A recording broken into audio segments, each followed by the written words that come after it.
যেটাকে বলা হয় লিবারালিজম। যার যেটা মন চাইবে সে সেটা করবে, যার মন চাইবে উলঙ্গ হয়ে ঘুরবে তো উলঙ্গ হয়ে ঘুরবে।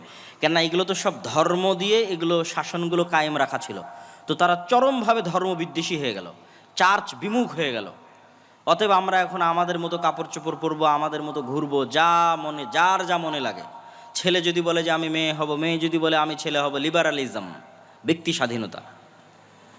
কিন্তু ব্যক্তি স্বাধীনতার মাধ্যমে সভ্যতার পতন হয়, যেটা মোকাদ্দমা ইবনে খালদুন লিখেছেন। এবং এই সভ্যতারও পতন হবে। যে সভ্যতা এখন আমেরিকা এবং ইউরোপ কেন্দ্রিক চলতেছে, এই সভ্যতা বেশি দিন টিকবে না, এই সভ্যতা ধ্বংস হয়ে যাবে। ঠিক যেভাবে আদ সামুদের সভ্যতা ধ্বংস হয়ে গেছে, লুত জাতির সভ্যতা ধ্বংস হয়ে গেছে, ভোগ বিলাসীওয়ালা সভ্যতা, ব্যক্তি স্বাধীনতাওয়ালা সভ্যতা বেশি দিন টিকে না, ধ্বংস হয়ে যায়। তো ধর্মের বিরুদ্ধে গিয়ে সেকুলারিজম, ধর্মনিরপেক্ষ মতবাদ, সেটার মাধ্যমে ব্যক্তি স্বাধীনতা, পুঁজিবাদ, যার যত টাকার মালিক হওয়ার ইচ্ছা সে তত টাকা হবে। যেটা কিছুক্ষণ আগে আমার শ্রদ্ধেয় পিতা শেখ আব্দুর রাজ্জাক বিন ইউসুফ আলোচনা করছিলেন, সুদী অর্থনীতি, এটা পুঁজিবাদী অর্থনীতি। যে যত বেশি পরিমাণে পারে টাকা উপার্জন করে নেবে, আর একজন যদি গরিব থেকে গরিব হয় কোনো সমস্যা নেই। তো যখন এই পুঁজিবাদী অর্থনীতি এবং মাত্রাতিরিক্ত ব্যক্তি স্বাধীনতার চর্চা হলো, তখন আসলো সমাজতন্ত্র। যে না, এইভাবে তো সমাজ চলতে পারে না। একজন মালিক হতে হতে কোটি টাকার মালিক হচ্ছে, আর একজন শ্রমিক হিসেবে তার কাজ করে খেতে খেতে তার দিন চলে না, এভাবে চলতে পারে না। আর ব্যক্তি স্বাধীনতার নামে মানুষ যা ইচ্ছা তাই করতেছে, এভাবে চলতে পারে না, এভাবে সমাজ ধ্বংস হয়ে যাচ্ছে। অতএব সমাজকে বাঁচাতে হলে সমাজে সবাই সমান, এটার নাম সমাজতন্ত্র। সমাজে সবাই সমান, কেউ কারো চেয়ে বেশি নয়, সবাই সেম নিয়ম মেনে চলবে, সেম মূলনীতি মেনে চলবে, সেম কাপড় পরিধান করবে, সবাই মিলে টাকা উপার্জন করবে, করে এসে সবাই মিলে সমানভাবে ভাগ করে নেবে, কেউ ব্যক্তিগতভাবে আলাদা টাকার মালিক হতে পারবে না। এটার উত্থান ঘটলো রাশিয়াতে, কার্ল মার্কস, লেনিন, চায়নাতে। তাহলে দেখেন জুলম থেকে বাঁচতে মানুষ কত দিকে দৌড়াচ্ছে। এগুলো একটাও মুসলমানদের সমস্যা নয়। মুসলমানেরা স্বর্ণযুগে ছিল, স্বর্ণযুগ, এবং এখন পর্যন্ত পৃথিবী সমাধান খুঁজতে গিয়ে যত রাস্তা বের করেছে, একটাও মানুষকে নিরাপত্তা, ন্যায় এবং শান্তি দিতে পারেনি। এখন পর্যন্ত দিতে পারেনি, কিয়ামত পর্যন্ত দিতে পারবে না, সম্ভব নয়। তারপরে সমাজতন্ত্রের উত্থান হলো। একটা পর্যায়ে দেখা গেল সমাজতন্ত্র কাজ করে না, মানুষের মনের মধ্যে একটু হলো ব্যক্তি স্বাধীনতার চাহিদা আছে। ফলত এখন চায়নায় কি চলতেছে? চায়নায় গণতান্ত্রিক স্বৈরতন্ত্র চলতেছে, মিক্সিং, না গণতন্ত্র না স্বৈরতন্ত্র, গণতান্ত্রিক স্বৈরতন্ত্র, না সমাজতন্ত্রের অর্থনীতি না পূর্ণ পুঁজিবাদী অর্থনীতি, সমাজতান্ত্রিক পুঁজিবাদ। চায়না তো একই অবস্থা, রাশিয়া তো একই অবস্থা। তাহলে এখন সমগ্র পৃথিবীতে সবচেয়ে বেশি যে আইডিওলজি, যে আদর্শের উপর মানুষ আছে, সেটা হচ্ছে শাসন ব্যবস্থা চলবে ডেমোক্রেটিক ওয়েতে, গণতান্ত্রিক ওয়েতে, অর্থনীতি চলবে পুঁজিবাদী সুদী অর্থনীতিতে। সমাজতন্ত্র আদর্শিকভাবে এটার সাথে ফাইট দিয়ে টিকতে পারেনি, বিদায় নিয়েছে। কেননা তুলনামূলক গণতন্ত্র রাজতন্ত্রের চাইতে ভালো, তুলনামূলক গণতন্ত্র স্বৈরতন্ত্রের চাইতে ভালো, তুলনামূলক পুঁজিবাদী সিস্টেম মানুষের কাছে সমাজতন্ত্রের চাইতে ভালো। তুলনামূলক স্বৈরতন্ত্রে থাকলে আপনি কথাও বলতে পারবেন না, দাওয়াতি কাজও করতে পারবেন না, মানুষকে ডাকতেও পারবেন না। গণতন্ত্রের নামে অন্তত আপনি বক্তব্য দিতে পারছেন, মানুষকে ডাকতে পারছেন, আলোচনা করতে পারছেন, প্রতিবাদ করতে পারছেন। তো এই জন্য এখন পর্যন্ত এই সিস্টেমের উপর পৃথিবী দাঁড়িয়ে আছে। এখন সমস্যা হচ্ছে এই সমাধানগুলো খুঁজে বের করেছে ইউরোপিয়ানরা তাদের সমস্যার সমাধান করতে গিয়ে, আর এগুলো প্রত্যেকটার সমাধান ইসলামে আগে থেকেই মজুদ আছে। যেমন ইসলামে রাষ্ট্র চলবে না ডেমোক্রেটিক ওয়েতে, ইসলামে অর্থনীতি চলবে সমাজতান্ত্রিক ওয়েতে না পুঁজিবাদী ওয়েতে। ইসলামে রাষ্ট্রের খেলাফাহ সিস্টেম, এটা বর্তমান যে পার্লামেন্টারি সিস্টেম আছে তার চেয়ে শতগুণ উন্নত, স্বৈরতন্ত্র এবং রাজতন্ত্রের চেয়ে শতগুণ উন্নত। সবচেয়ে ব্যালেন্সড হচ্ছে খেলাফা। এখানে যেমন খলিফা আল্লাহর কাছে দায়বদ্ধ, ঠিক তেমনি সে পরিপূর্ণরূপে স্বৈরাচারও তার পক্ষে হওয়া সম্ভব নয়, কেননা শুরার হাতে ক্ষমতা আছে। আর এই গণতান্ত্রিক ওয়েতে যে আমলাতান্ত্রিক জটিলতা তৈরি হয়েছে, হাসনাত আবদুল্লাহ কয়েকদিন আগে বক্তব্যে বলতেছিল যে এই রুম থেকে চিঠি লেখে পাশের রুমে পাঠানোর জন্য, ওই চিঠি আবার পোস্ট অফিসে যায়, পোস্ট অফিস থেকে তারপরে পাশের রুমে আসে। মানে আপনি কোনো একটা কাজ করতে যাবেন সচিবালয়ে, তো এই গণতান্ত্রিক সিস্টেম যেইভাবে আমলাতান্ত্রিক জটিলতা তৈরি করে রেখেছে, কোনো একটা কাজ 5 বছরের নিচে 10 বছরের নিচে বের করা সম্ভব নয়। কোনো একটা মামলা 20 বছরের নিচে, 40 বছরের নিচে, 50 বছরের নিচে মানুষের সমাধান করা সম্ভব নয়। তাহলে এই সিস্টেম কি ন্যায় দিতে পারবে? কোশ্চেনকালেও এই সিস্টেম ন্যায় দিতে পারবে না। কিন্তু খেলাফা খুব ট্রান্সপারেন্ট, খুব সহজ, দ্রুত মানুষের দরজায় ন্যায় পৌঁছে দেওয়া, এটা হচ্ছে ইসলামী রাষ্ট্র ব্যবস্থার মূলনীতি। সবচেয়েতে মানুষের উপকারী রাষ্ট্রীয় ব্যবস্থা হচ্ছে খেলাফা। আহলুল হাল্লি ওয়াল আকদ, যারা জ্ঞানী গুণী ব্যক্তি, তারা একত্রিত হয়ে বসে নিজেকে বাদ দিয়ে চিন্তা করবে কে নেতৃত্বের যোগ্য। যেমন এখন যে সরকারেরা ক্ষমতায় আছে, এরা যে কোনো রাজনৈতিক সরকারের চাইতে ন্যূনতম হলেও ভালো দেশ চালানোর চেষ্টা করবে, অথবা চেষ্টা করেছে। যা পরে যারা আসবে তারাও বুঝবে, আগে যারা চলে গেছে তারাও বুঝবে। কেন? এই কারণে যে এখানে নির্বাচনের পদ্ধতিটা ছিল খেলাফা পদ্ধতিতে। মানুষ নিজেকে বাদ দিয়ে চিন্তা করবে যে কে যোগ্য, তাকে দায়িত্ব দাও। আর যখনই আপনি চিন্তা করবেন যে না আমিই হব, আর একজন বলবে যে না আমিই হব, তখন যে বিভেদ, কাড়াকাড়ি, বিদ্বেষ, হিংসা এবং মারামারি তৈরি হবে, এটা কখনো নেতৃত্বের পদ্ধতি নয়। তো যাক, আমার বক্তব্যের ধারাবাহিকতায় একটু সামনের দিকে আগাই। তাহলে রাষ্ট্রের দরকার আছে, যেটা বক্তব্য দিয়ে শুরু করেছি। রাষ্ট্রের সমাধান মুসলমানদের কাছে আগে থেকেই আছে, যে রাষ্ট্র চলবে খেলাফা সিস্টেমে, আর অর্থনীতি চলবে ইসলামী অর্থনীতি, না পুঁজিবাদ না সমাজতন্ত্র। ব্যক্তি টাকা ইনকাম করবে, ব্যক্তি মালিক হবে, কিন্তু জাকাতও দিতে হবে, সমাজের গরিব শ্রেণীকে ওসরও দিতে হবে। ভারসাম্য, সবচেয়ে সুন্দর, সবচেয়ে দামি, সবচেয়ে ব্যালেন্স সিস্টেম। এখন রাষ্ট্র কিভাবে তৈরি করবেন? আধুনিক বিজ্ঞান বলতেছে যে 4টে জিনিসের উপর রাষ্ট্র তৈরি হয়। জনগণ থাকতে হয়, নিজস্ব জমি ভূখণ্ড থাকতে হয়, সরকার থাকতে হয়, সার্বভৌমত্ব থাকতে হয়। আর মোকাদ্দমা ইবনে খালদুন লিখতেছেন যে 4টা জিনিসের উপর ভিত্তি করে রাষ্ট্র টিকে থাকে। উনি বেশিরভাগ ইসলামিক হিস্ট্রিরই পর্যালোচনা করেছেন। সেই 4টে জিনিসের 1 নাম্বার বলেছেন আসাবিয়াহ, আইডিওলজি, নির্দিষ্ট আদর্শের উপর কট্টর হওয়া, নির্দিষ্ট আদর্শের উপর শক্ত হওয়া। এটা ছাড়া কোনোদিন রাষ্ট্র প্রতিষ্ঠা হয় না। যেমন যারা সমাজতান্ত্রিক রাষ্ট্র প্রতিষ্ঠা করেছে, ওরা সমাজতন্ত্রের আদর্শের উপর খুব কট্টর, খুব শক্ত ছিল। আজকে যারা গণতান্ত্রিক রাষ্ট্র প্রতিষ্ঠা করতেছে, তারা সবাই দেখবেন, সবার মুখে বলি যে গণতন্ত্রই মুক্তি, গণতন্ত্রই মুক্তি, সবাই বলবে, বিনা বাক্য ব্যয়ে বলবে। তার মানে গণতন্ত্রের উপর কট্টর হওয়াই গণতান্ত্রিক রাষ্ট্র প্রতিষ্ঠার মূল শর্ত। সমাজতন্ত্রের উপর কট্টর হওয়াই সমাজতান্ত্রিক রাষ্ট্র প্রতিষ্ঠার মূল শর্ত। আজকে ইসরায়েলেরা রাষ্ট্র প্রতিষ্ঠা করেছে ইহুদিবাদের উপর কট্টর হওয়ার মাধ্যমে। আজকে হিন্দুরা রাষ্ট্র প্রতিষ্ঠা করেছে হিন্দুত্ববাদী আদর্শের উপর কট্টর হওয়ার মাধ্যমে। তো মুসলমানেরা একদিনে রাষ্ট্র তৈরি করতে পারবে, ইসলামী রাষ্ট্র। শুধু বলতে হবে যে হিন্দুরা যেমন সাহস করে বলতে পেরেছে যে না আমাদের হিন্দুত্ববাদকে আমরা রাষ্ট্রের প্রতিষ্ঠা করব, মুসলমানদেরকে সাহস করে বলতে হবে যে না আমরা কট্টরভাবে ইসলামে বিশ্বাসী এবং রাষ্ট্রে ইসলাম প্রতিষ্ঠা করব।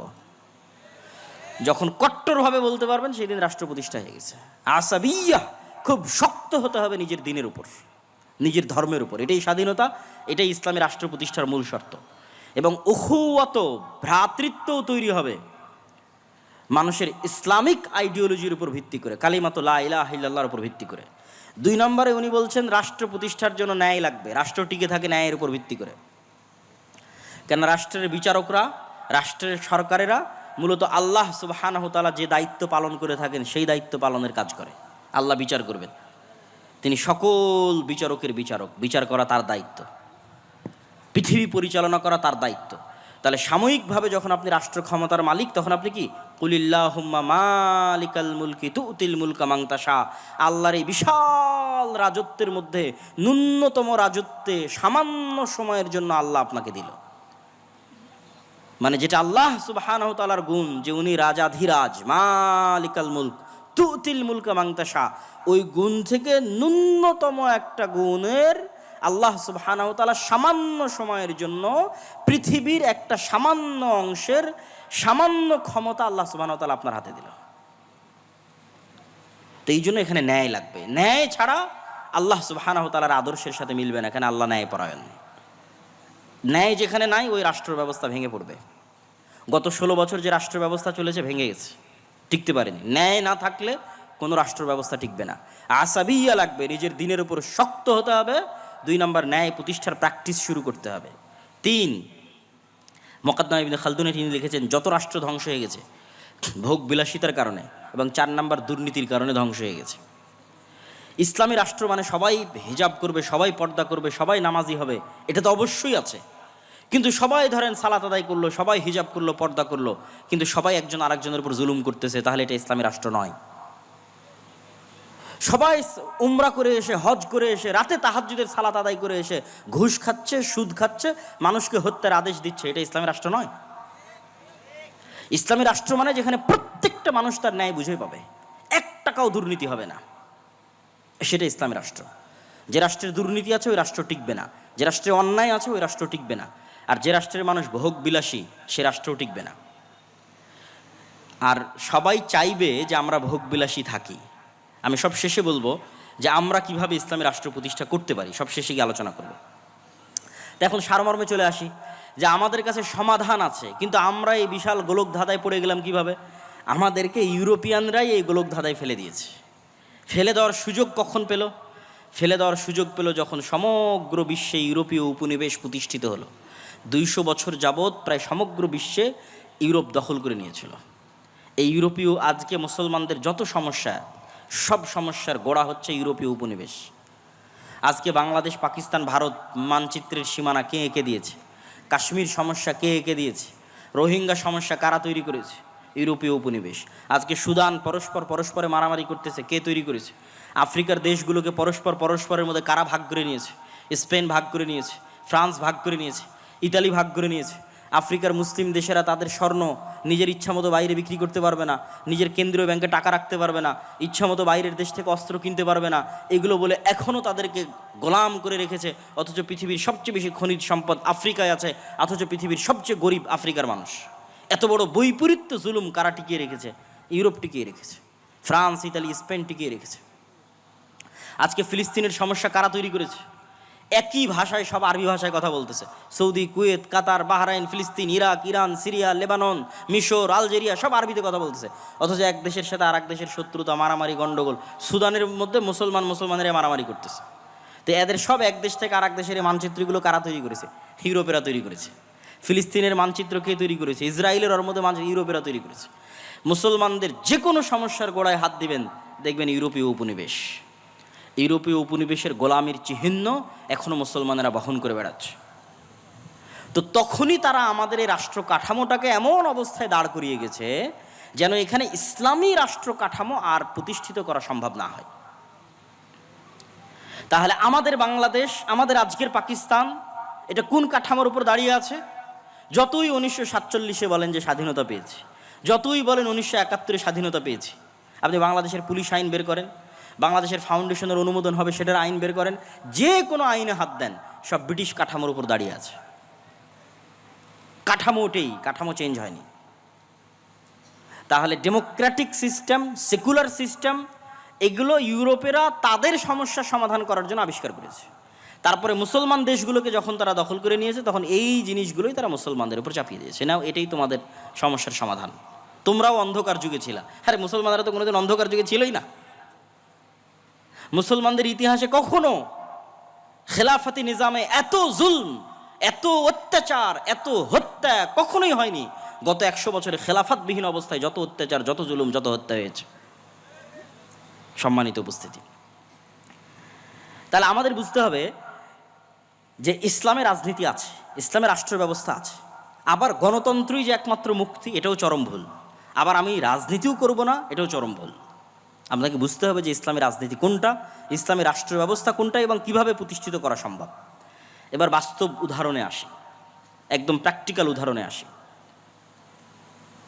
এই যে জুলাই বিপ্লবের কথা বলা হয়, 2000 মানুষ জীবন দিল।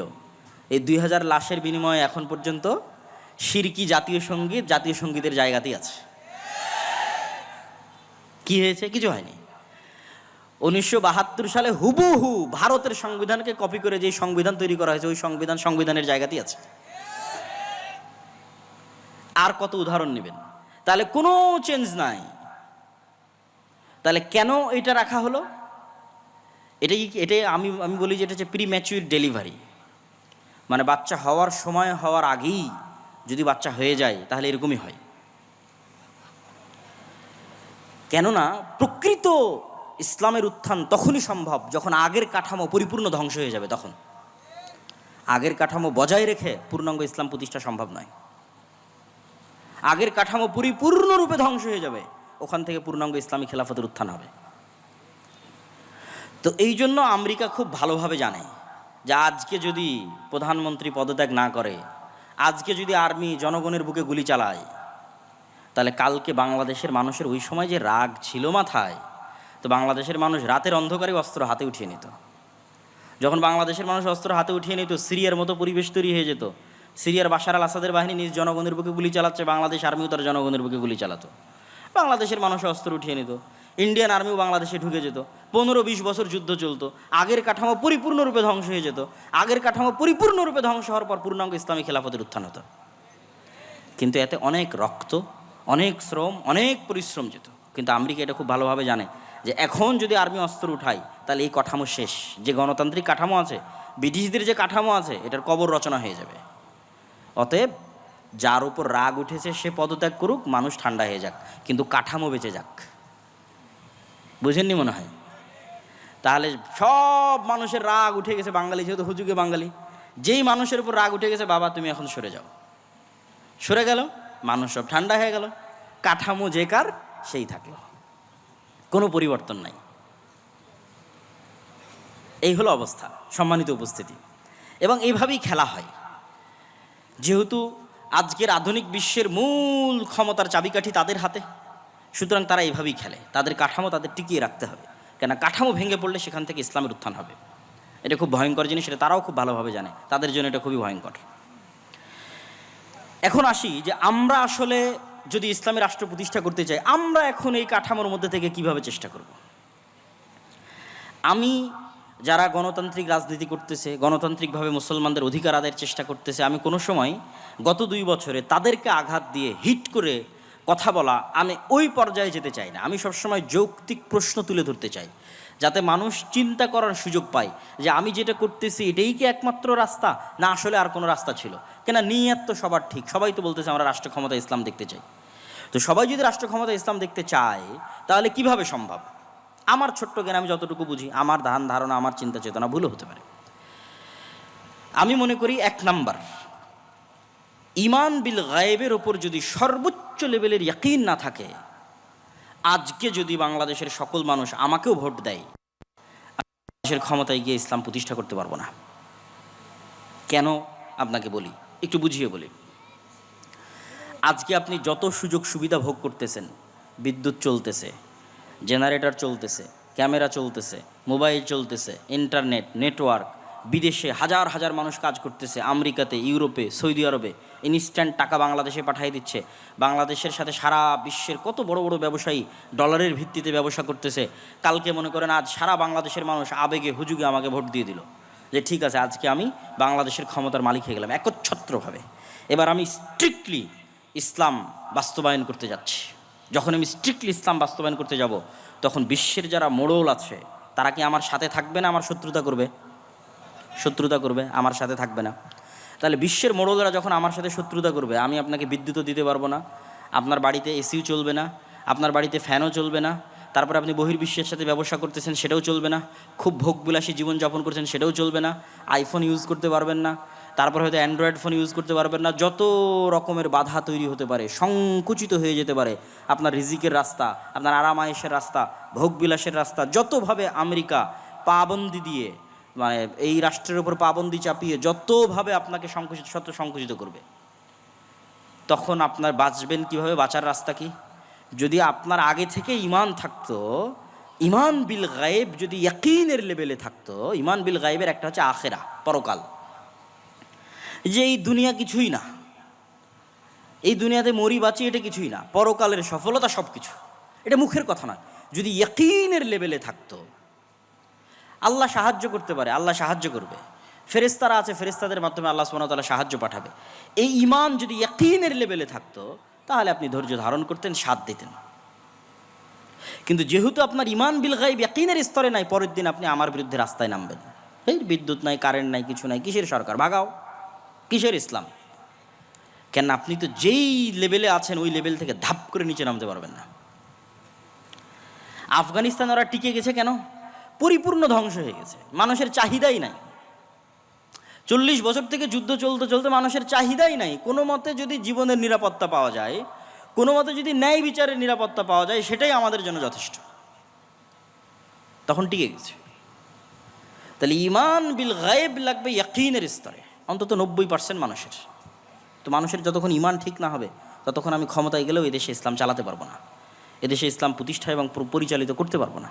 কম্প্রোমাইজ করতে হবে, কেন মানুষের ইমান নাই, ইমান নষ্ট হয়ে গেছে।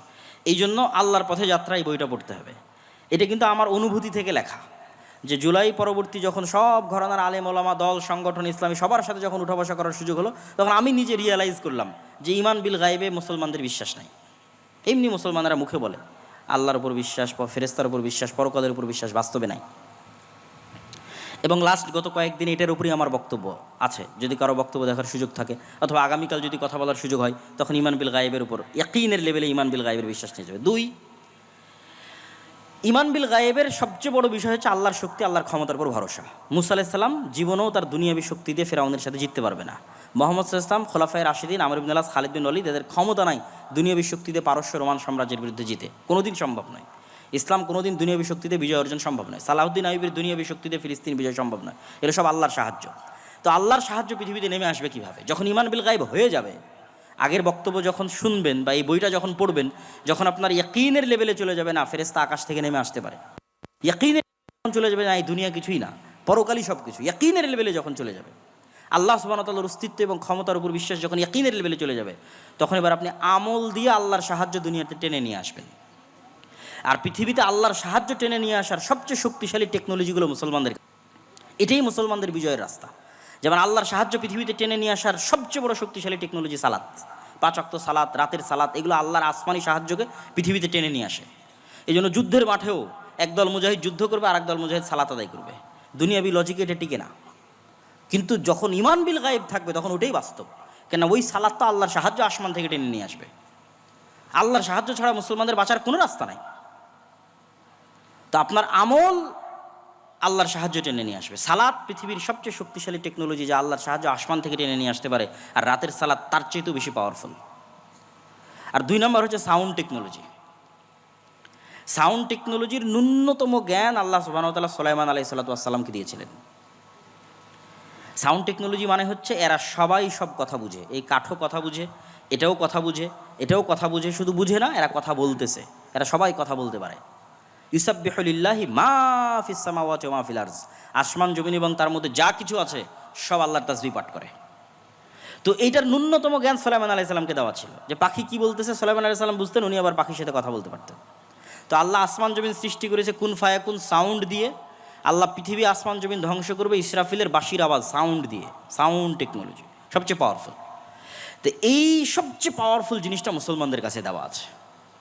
এই জন্য সর্বশ্রেষ্ঠ মুজিজা হচ্ছে কোরআন। কেননা কোরআন কার সাউন্ড বলেন তো? কোরআন কার আওয়াজ? এটা আল্লাহর আওয়াজ, আল্লাহর সাউন্ড। এই সবচেয়ে পাওয়ারফুল এবং জিকির প্রভাব সৃষ্টি করে। কেন এগুলো সব কিছু সাউন্ড বুঝে এবং ফিল করতে পারে। যেমন ওয়েভ, আমরা যে আমার ওয়েভের মধ্যে দিয়ে আমার সাউন্ড লাইভে আমেরিকায় বসে মানুষ শুনতেছে, এটা ওয়েভের মধ্যে দিয়ে ভেসে আমেরিকা যাচ্ছে। ওই ইসরায়েল তার ওয়েভ অন করে দিয়ে মোবাইলের বিস্ফোরণ ঘটাচ্ছে, ইরানি বিজ্ঞানীদের রুমের মধ্যে বিস্ফোরণ হয়ে যাচ্ছে। কেন ওই ওয়েভটা মোবাইল রিসিভ করতেছে। তো মোবাইল যেমন ওয়েভ রিসিভ করে, এই মোবাইল সাউন্ডও বুঝে। এই জন্য জিকির সবচেয়ে পাওয়ারফুল, কোরআন সবচেয়ে পাওয়ারফুল। এই জন্য কিয়ামতের পূর্ব মুহূর্তে মুসলমানদের তাকবীর ধ্বনিতে শহর বিজয় হয়ে যাবে। তাহলে মুসলমানেরা যখন আমলের মাধ্যমে আল্লাহর সাহায্যকে আসমান থেকে টেনে নিয়ে আসবে আর ইমান বিল গায়েব ইয়াকিনের লেভেলে চলে যাবে, 3 নাম্বার প্রকৃত নেতৃত্বের বিকাশ লাগবে। সবই করলাম, ইমান আছে, আমল করলাম, কিন্তু প্রকৃত নেতৃত্বের বিকাশ হলো না। বানু ইসরায়েলদের মধ্যে প্রকৃত নেতৃত্বের বিকাশ হয়নি। মুসলমানদের ইউরোপীয় উপনিবেশের 200 বছর শাসনের কারণে মুসলমানদের নেতৃত্বের চরিত্র ধ্বংস হয়ে গেছে। নাই, কোনো মুসলমানের মধ্যে ইল্লা মান রাহিমা রব্বি নেতৃত্বের চরিত্র নাই। সব মুসলমান নামাজ পড়তেছে, জাকাত দিচ্ছে, রোজা রাখতেছে, মুখে ইমানের কথা বলতেছে, কিন্তু সবাই মুনাফিক। লাম ইয়াদখুলিল ঈমান ফি কুলুবিহিম, কলবে ঈমান ঢোকেনি। ইজা যখনই কথা বলে মিথ্যা বলে। ওইদা ওয়াদা আখলাফা, ওয়াদা করলে ভঙ্গ করে। ওইদা তুমি না খানা, দায়িত্ব দিলে আমানতের খেয়ানত করে। এই স্বভাবগুলো কোথায় থেকে পেয়েছে? এগুলো বানু ইসরায়েলদের স্বভাব। ইউরোপীয় উপনিবেশে গোলামির মাধ্যমে স্বভাবগুলো অর্জন করেছে। আর বানু ইসরায়েলরা ফেরাউনের গোলামি করে স্বভাব অর্জন করেছে। মুসা আলাইহিস সালামও যদি বানু ইসরায়েলদের সাথে বড় হতো, মুসা আলাইহিস সালাম এরকম হয়ে যেত। এই জন্য আল্লাহ মুসা আলাইহিস সালামকে ন্যায় পরায়ণতা, সত্যবাদিতা, আমানতদারিতার নেতৃত্বের মৌলিক গুণের উপর বড় করার জন্য ফেরাউনের বাড়িতে বড় করেছে। কেন? ফেরাউনের বাড়িতে রিজিকের সংকট ছিল না, মারামারি ছিল না, কাটাকাটি ছিল না, হিংসা ছিল না, বিদ্বেষ ছিল না। প্রিন্স যেভাবে বড় হয় সেভাবে বড় হবে। তাহলে জন্মগত স্বভাবের উপর বড় হবে, জন্মগত সত্যবাদিতা, ন্যায় পরায়ণতা, আমানতদারিতার উপর বড় হবে। আর গোলাম মারামারি করবে, কাটাকাটি করবে, হিংসা করবে, বিদ্বেষ করবে, সে তো নেতা হতে পারবে না। এই জন্য ইউরোপিয়ানরা ডেমোক্রেসিকে, গণতন্ত্রকে আরও জিইয়ে রেখেছে মুসলিম দেশগুলোতে, যারা মুসলমানদের মধ্যে যাতে কোনো দিন প্রকৃত নেতার আবির্ভাবই না হয়।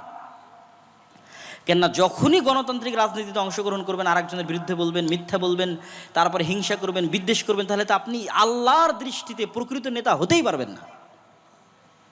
ক্ষমতা তো আল্লাহ দিবে, তা আল্লাহর দৃষ্টিতে তো প্রকৃত নেতা হতে হবে, ক্ষমতা পাওয়ার যোগ্য হতে হবে। ঈমান বিল গায়ব আছে, ইয়াকিন আছে, আমাল আছে, কিন্তু প্রকৃত নেতৃত্বের বিকাশ হয়নি। প্রকৃত নেতৃত্বের বিকাশের জন্য সব নবী যেই গুণের উপর ছিলেন, সত্যবাদিতা, আমানতদারিতা, ন্যায়পরায়ণতা, সেই গুণের উপর আসা লাগবে আমাদেরকে। সত্যবাদিতা, ন্যায়পরায়ণতা, আমানতদারিতা, এইভাবে যখন কেউ এই গুণের উপর চলে আসবে, যেটা আল্লামা ইকবাল বলেছিলেন, সাবাক ফিরসে পার সাদাকাত কা, শুজাআত কা, আদালত কা, লিয়া জায়গা তুঝসে কাম, দুনিয়া কি ইমামত কা। উনি গোটা ইউরোপ, আমেরিকা সব সফর করে দেখেছেন যে মুসলমানদের কোনো সমস্যাই নাই। কেন? উনি সব বুঝেন, কিরে এরা তো গণতন্ত্রের পিছিয়ে ছুটতেছে, এরা সমাজতন্ত্রের পিছিয়ে ছুটছে, এর চেয়ে ভালো সমাধান তো মুসলমানদের কাছে আছে, তাহলে এরা পারতেছে না কেন? এগুলো সব উনি বুঝতেন, সব বুঝে উনি সামারি বের করলেন মুসলমানদের কাছে এত সুন্দর ব্যবস্থা আছে পৃথিবীতে কোথাও নাই। তাও তো সামারি বের হলো, মুসলমানের যোগ্যতা তৈরি হওয়ার সব বন্ধ করে রেখে দিয়েছে। এরা পরস্পর মারামারি, হিংসা, বিদ্বেষ করবে, দুর্নীতি করবে, এই স্বভাবের উপর এদেরকে বড় করো। আফ্রিকায় রাষ্ট্রনেতারা টাকার কাছে বিক্রি, নেতারাও দেখবেন যে টাকার কাছে, ক্ষমতার কাছে। কেন? কারো সত্যবাদিতা, ন্যায় পরায়ণতা, আমানতদারিতা নাই। তুমি বলেছো মুসলমানেরা তোমাদের কাছে সব আছে, তোমরা সত্য বলা শিখো, ন্যায় পরায়ণ হওয়া শিখো, আমানতদার হওয়া শিখো, আল্লাহ তোমাদেরকে পুনরায় পৃথিবীর,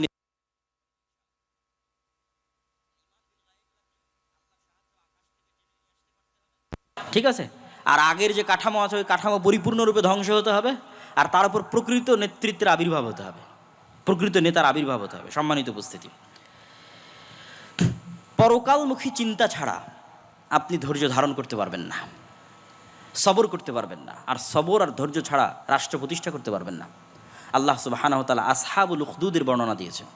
বক্তব্যের শেষে কয়েকটা কোরআনের আয়াত বলে শেষের দিকে চলে যাব। আল্লাহ সুবহানাহু ওয়া তাআলা আসহাবুল উখদুদের বর্ণনা দিয়ে বলছেন, ওয়ামা নাকামু মিনহুম ইল্লা আন ইউমিনু বিল্লাহিল আজিজিল হামিদ। গর্ত খোঁড়া হয়েছে, আগুন জ্বালানো হয়েছে, মানুষ গর্তে ঝাঁপিয়ে পড়তেছে। তো আল্লাহ বলতেছে এই মানুষগুলো গর্তে ঝাঁপিয়ে পড়তেছে বা এই মানুষগুলোকে আগুনে ফেলে দেওয়া হয়েছে কোনো কারণে নয়, শুধু একটাই কারণে, যারা আজিজুন হামিদ, মহাপরাক্রমশালী, আল্লাহর উপর বিশ্বাস রাখতো, শুধু এই কারণে আগুনে ফেলা হচ্ছে। আম হাসিবতুম আন তাদখুলুল জান্নাহ ওয়ালাম্মা ইয়াতিকুম মাসালুল লাযিনা খালাউ মিন ক্বাবলিকুম। তোমরা কি মনে করো জান্নাত এত সহজ, ইসলামী রাষ্ট্র প্রতিষ্ঠা হয়ে যাবে এত সহজ? অথচ অতীতের মানুষেরা যেরকম মাজলুম হয়েছে তোমরা এরকম মাজলুম হবে না। তো এরকম মাজলুম হওয়ার জন্য যখন মানসিক প্রস্তুতি তৈরি হয়ে যাবে, তখন সেখান থেকে রাষ্ট্রের উত্থান হয়। এটাও ইবনে খালদুন লিখেছেন। ঠিক মুহাম্মদ সাল্লাল্লাহু আলাইহি ওয়াসাল্লাম যেভাবে করেছে সেভাবে রাষ্ট্রের উত্থান হয়। আসেন, আল্লাহর এই আয়াতগুলোর উপর যদি কেউ ভরসা রাখে, এই যে ঈমান বিল গায়ব ইয়াকিনের লেভেলে রাখে, কোরআনের উপর বিশ্বাস যদি কেউ ইয়াকিনের লেভেলে রাখে, তারপরে যদি সামনে আগায়, তাহলে এই আয়াতগুলো তাদের জন্য। ওয়ালাউ আন্নাহুম আকামুত তাওরাত ওয়াল ইনজিল ওমা উনজিলা ইলাইহিম মির রাব্বিহিম। মানুষেরা যদি তাওরাতের কিছু অংশ, ইনজিলের কিছু অংশ, আপনার প্রতি যেটা অবতীর্ণ হয়েছে কোরআন, এই কোরআন যদি মানুষ পৃথিবীতে প্রতিষ্ঠিত করে ফেলতে পারত, তাহলে কি হতো? লা উকিলু লা আকালু মিন ফাওকিহিম ওয়া মিন তাহতি আরজুলিহিম। তাহলে তারা আসমান থেকে ওদের রিজিকের ব্যবস্থা করা হতো, মাটির নিচ থেকে ওদের রিজিকের ব্যবস্থা করা হতো। বলেন আল্লাহু আকবার। এটা আল্লাহর ওয়াদা তা আমাদের তো ইমান বিল গায়েব নাই, আল্লাহর শক্তি এবং ক্ষমতার উপর বিশ্বাস নাই, আল্লাহ ফেরেশতাদের সাহায্য করতে পারে সেটার উপর বিশ্বাস নাই। ফলত আমি তো এই রিস্কগুলো নিব না, আমি সবসময় কম্প্রোমাইজ করতে চাইবো। কম্প্রোমাইজ করতে করতে এই লেভেলেরও কম্প্রোমাইজ করবো যে যদি এখন যেখানে শিরক হচ্ছে সেই মন্দিরও যদি পাহারা দেওয়া লাগে তাও পাহারা দিয়ে হলেও ক্ষমতায় যাব, কেননা ইমান বিল গায়েব নাই। সম্মানিত উপস্থিতি, আল্লাহ সুবহানাহু ওয়া তাআলা বলছেন, ওয়ালাউ আন্না আহলাল কুরা আমানু ওয়াত্তাকাউ লাফাতাহনা আলাইহিম বারাকাতিম মিনাস সামাই ওয়াল আরজ। যদি কোনো একটা এলাকার মানুষ ঈমান আনে, আল্লাহকে ভয় করে, তাহলে আসমান এবং জমিনের সকল বরকতের দরজা ওদের জন্য উন্মুক্ত করে দেওয়া হবে। বলেন আল্লাহু আকবার। আল্লাহ সুবহানাহু ওয়া তাআলা বলছেন, ওয়া'আল্লাযীনা আমানু, তোমাদের মধ্যে যারা ঈমান এনেছে, ওয়া আমিলুস সালিহাত, তোমাদের মধ্যে যারা সৎ আমল করে। ঈমান, সৎ আমল। ঈমান থাকবে ইয়াকিনের লেভেলে, সৎ আমল দিয়ে আসমান থেকে সাহায্য নেমে আসবে। লা ইস্তাখলিফান্নাহুম ফিল আরজি কামা ইস্তাখলাফাল্লাযীনা মিন ক্বাবলিহিম, তাহলে তোমাদের অতীতে যারা চলে গেছে তাদেরকে যেমন আল্লাহ বিজয় দিয়েছে, রাষ্ট্র ক্ষমতা দিয়েছে, দাউদ, সুলাইমান, ইউসুফ, মুহাম্মদ সাল্লাল্লাহু আলাইহি ওয়াসাল্লাম, পরবর্তীতে খোলাফায়ে রাশিদিন, তাহলে আল্লাহ তোমাদেরকে ওইভাবে পুনরায় তোমাদেরকে আল্লাহ সুবহানাহু ওয়া তাআলা পৃথিবীতে প্রতিষ্ঠিত করবে, যাতে তোমরা কি করতে পারো, বিনা ভয়ে আল্লাহর ইবাদত করতে পারো এবং পৃথিবীতে কোনো শিরক না থাকে সেটি যেন তোমরা নিশ্চিত করতে পারো। সম্মানিত উপস্থিতি, এই আয়াতগুলোকে সামনে রেখে আমরা আজকের আলোচনার সর্বশেষে এসে এতটুকুই বলতে চাই যে ইসলামী রাষ্ট্র মুসলমানদের লাগবেই, খুবই।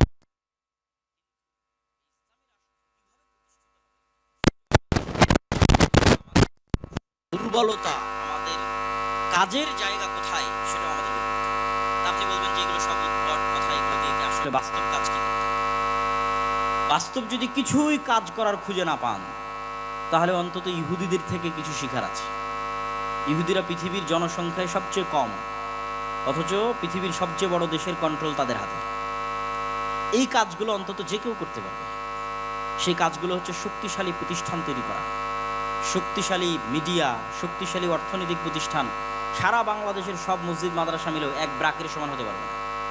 ব্রাক অর্থনৈতিকভাবে যতটা শক্তিশালী, সারা বাংলাদেশের সব মসজিদ মাদ্রাসা মিলে অতটা শক্তিশালী হতে পারবে না। সারা বাংলাদেশের সব ইসলামিক ফাউন্ডেশন, ইসলামিক এনজিও মিলে তার সমান হতে পারবে না। কিন্তু ওই লেভেলের চিন্তা তো আমাদের মাথায় কাজ করে না। আমাদের মাথায় কাজ করে, হ্যাঁ সবাই আজকে একবারে রাজপথে নেমে একদিনেই সব কায়েম হয়ে যাবে। একবারে রাজপথে তো সব মুসলমানেরাই নেমেছিল, সব তো নামাজি রোজাদার ছেলেপেলেরাই তো সব শহীদ হয়েছিল, তো ক্ষমতা তো সব এনজিওর হাতে চলে গেল। তাহলে আগে থেকে যদি ওই জায়গায় আপনার গ্রিফট না থাকে, কন্ট্রোল না থাকে, আপনি লক্ষ লক্ষ মানুষ রাস্তায় নামলেও দেখবেন যে দিন শেষে ক্ষমতা তাদের হাতে। এই জন্য এই জায়গাগুলোতে তো অন্তত ফাইট দেওয়ার সুযোগ আছে, সচিবালয়ে কাজ করার সুযোগ আছে, মিডিয়াতে কাজ করার সুযোগ আছে। বাংলাদেশের মিডিয়া কাদের কন্ট্রোলে? দেখেন, খুঁজে দেখেন কাদের কন্ট্রোলে। তো এই জন্য আমি বলি যে শক্তিশালী শিক্ষা প্রতিষ্ঠান লাগবে, শক্তিশালী মিডিয়া লাগবে, শক্তিশালী অর্থনৈতিক প্রতিষ্ঠান লাগবে, আমর বিল মারুফ আর নাহি আনিল মুনকারের পরিশ্রম লাগবে, ন্যায় প্রতিষ্ঠার আন্দোলন লাগবে। আর আগে যেগুলো বলেছি সেগুলো তো পূর্ব শর্ত, ওগুলো ছাড়া এগুলো করলেও কোনো লাভ নাই। মানে ইসলাম যদি রাষ্ট্র ক্ষমতায় আনতে চাওয়া হয়, ওগুলো তো আগে লাগবেই, তার পাশাপাশি এই জিনিসগুলোর চর্চা করতে হবে। এগুলো তো মুসলমানরা করতে পারে। সব যত মুসলমানদের সংগঠন আছে, দল আছে, রাজনৈতিক অরাজনৈতিক, সবাই মিলেও তো চিন্তা করতে পারে যে না আমরা এটার পিছনে ইনভেস্ট করি।